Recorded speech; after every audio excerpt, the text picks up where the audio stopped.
کافی زیادہ جھگڑا ہوتا رہا، ان کو سمجھاتے رہے کہ میں نے آپ کو مطلب کہ اللہ کے دین کی دعوت دینی ہے۔ یاد رکھیں، یہ مت سوچیں کہ ہمارا جو ہے دعوت دینا صرف مردوں کا کام ہے، وہی دیں، عورتوں کا بھی کام ہے۔ جیسے حضرت ابراہیم علیہ السلام نے گھر سے نکلنا گوارا کر لیا لیکن تبلیغ نہیں چھوڑی، آگ میں چھلانگ لگا دی لیکن تبلیغ نہیں چھوڑی، انہوں نے بڑی بڑی مصیبتیں برداشت کر لی لیکن تبلیغ نہیں چھوڑی۔ اسی طرح ہم عورتوں پہ بھی فرض ہے کہ اللہ کی تبلیغ کو آگے سے آگے بیان کرتے رہیں، لوگوں تک پہنچاتے رہیں۔ اگر آپ یہ کہیں کہ ہم عورتیں ہیں، ہم نے تو صرف بچے ہی سنبھالنے ہیں، یا ہم نے صرف مطلب کہ گھرداری دیکھنی ہے، یا ہم یہ کریں یا ہم وہ کریں، تو یہ بات غلط ہے۔ صحابیات کی اگر آپ زندگی دیکھیں تو ہر صحابیہ نے جو ہے وہ تبلیغ کی ہوئی ہے، اللہ کے دین کو آگے تک پہنچایا ہوا ہے۔ حضرت عائشہ رضی اللہ تعالیٰ عنہ کو دیکھ لیں، ام سلیم رضی اللہ تعالیٰ عنہ کو دیکھ لیں، کیسے انہوں نے دین کو آگے پہنچایا، اور کیا کہتے ہیں کہاں کہاں انہوں نے تبلیغ کی۔ جب ان کا بیٹا جو تھا وہ بچپن میں فوت ہو گیا تو انہیں اپنے خاوند کو کیسے تبلیغ کی، کیسے سمجھایا کہ اگر کوئی آپ کو امانت دیتا تو اس کی امانت واپس کرنی چاہیے آپ کو، کون کون سے ایسے معاملات ہیں۔ اور جب ان کو ایک خاوند نے، ایک مرد نے نکاح کا پیغام بھیجا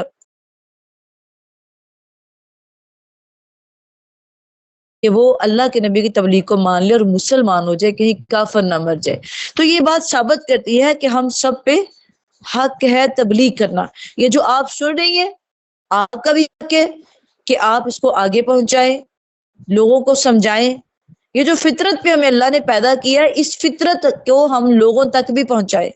جو دین ابراہیم علیہ السلام کی تبلیغ کو ہم پڑھ رہے ہیں، یہ جو ان کا آگ میں گرنا ہے، یہ ایک چھوٹی بات تو نہیں ہے نا، کتنی بڑی بات ہے۔ آگ میں جب اپنی جان پہ بنتی ہے نا، بڑے بڑے ڈول جاتے ہیں، بڑے بڑے گر جاتے ہیں، لیکن انہوں نے تبلیغ پھر بھی نہیں چھوڑی۔ آگ سے باہر نکلنے کے بعد بھی کیا کہتے ہیں؟ حنیفہ، میں اپنے رب کے لیے اپنے آپ کو میں نے جھکا دیا، میں متی ہو گیا، میں اس اللہ کے لیے، ولا خاف، میں نہیں ڈرتا تم سے۔ جو تم شریک لاتے ہو، کس کے ساتھ شریک کرتے تھے وہ لوگ؟ کس کو اللہ کے ساتھ شریک ٹھہراتے تھے؟ وہ نمرود کو اللہ کے ساتھ شریک ٹھہراتے تھے، وہ نمرود کو اپنا خدا مانتے تھے۔ تو حضرت ابراہیم علیہ السلام نے کہا کہ میں ڈرتا ہوں اس چیز سے، نہ میں نمرود سے ڈرتا ہوں۔ نمرود کے دربار میں گئے، وہاں پہ اس نے سوال جواب کیے، اس کے بھی جواب دیے، اس کے ساتھ بھی پورا مقابلہ کیا۔ یعنی جو مسلمان ہوتا ہے وہ اللہ کے علاوہ کسی سے نہیں ڈرتا، وہ جہاں پہ اس کو ہاتھ کے ساتھ تبلیغ کرنے کا حکم ملے ہاتھ سے کرتا ہے، جہاں دیکھے کہ میں یہاں سے ہاتھ پکڑ کے سمجھا سکتا ہوں، ہاتھ پکڑ کے سمجھاتا ہے۔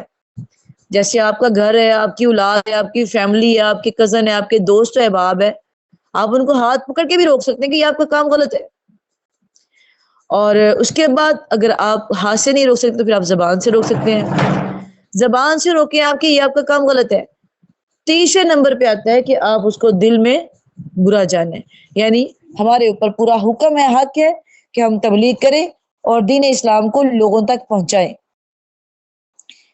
جو مشرکین سے تھے وہ توحید سے انکار کرتے تھے، توحید کا انکار کرتے تھے، تو اس لیے وہ ابراہیم علیہ السلام کو بار بار اپنے درمیان میں لاتے تھے۔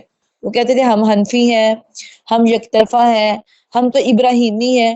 تو آپ نے یہاں تک اتنی بار پڑھ لیا کہ ابراہیمی جو ہے، ابراہیم علیہ السلام جو ہے، نہ وہ یہودی ہے نہ وہ نصارہ ہے، اس لیے اللہ نے ان کا تفصیلاً واقعہ بیان کیا کہ وہ یہود و نصارہ نہیں تھے، تم لوگ یہود و نصارہ ہو، تم لوگ شرک کرتے ہو، انہوں نے شرک نہیں کیا تھا۔ ابراہیم علیہ السلام کی جب سچی توحید بیان کی گئی، آپ صلی اللہ علیہ وسلم نے مشرکین کے سامنے بیان کی، وہ آپ سے بحث کر رہے تھے، تو اللہ نے فرمایا تعجب ہے تم پر، تعجب ہے تم پر، پوری اس کی توحید سننے کے بعد، پورا اس کے بارے میں جاننے کے بعد پھر بھی جھگڑ رہے ہو؟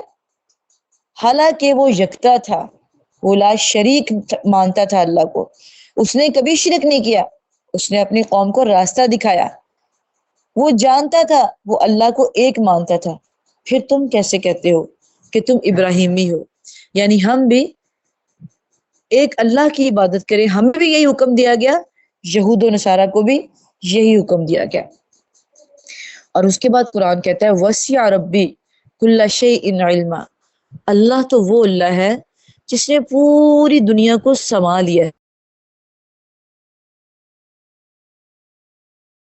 ہے ان کو بھی جانتا ہے، وہ جو درختوں کے اوپر پتے ہیں ان کو بھی جانتا ہے، جبکہ جو تمہارے شریک ہے جن کو تم میرے برابر لے کے آتے ہو وہ تو اپنے بچوں کی خود سے حفاظت نہیں کر پاتے، وہ تو اپنے بچوں کے ساتھ باڈی گارڈ بھیجتے ہیں، وہ تو اپنے گلوں کو تالے لگا کے رکھتے ہیں، وہ تو اپنے گھروں کو لاک کر کے رکھتے ہیں، وہ تو اپنے آپ کو ڈاکٹروں کے پاس لے کے جاتے ہیں شفا کے لیے، وہ تو ڈاکٹروں کے پاس جاتے ہیں، ہسپتالوں میں جاتے ہیں دوائیوں کے لیے، جن کو تم میرے ساتھ شریک ٹھہراتے ہو۔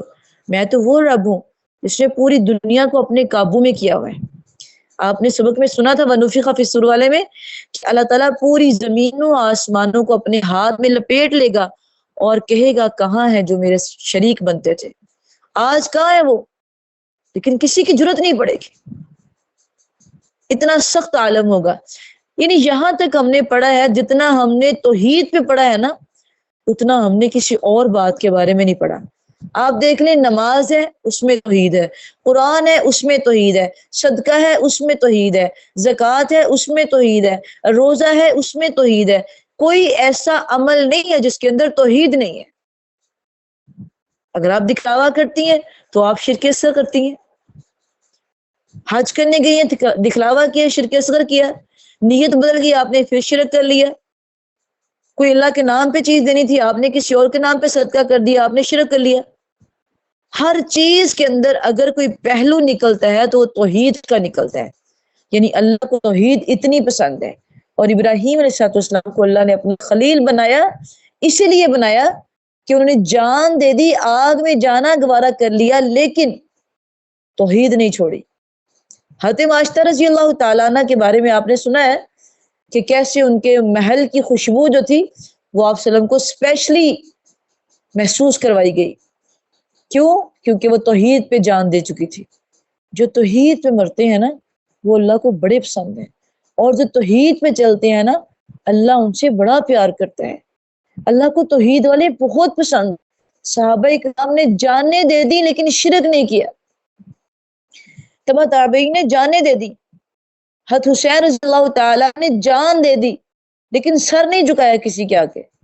یہ مومن کی صفت ہے کہ وہ کسی کے آگے جھکتا نہیں ہے، یہ مومن کی صفت کے اندر شامل ہے کہ وہ جھکتا ہے تو صرف اللہ کے آگے جھکتا ہے۔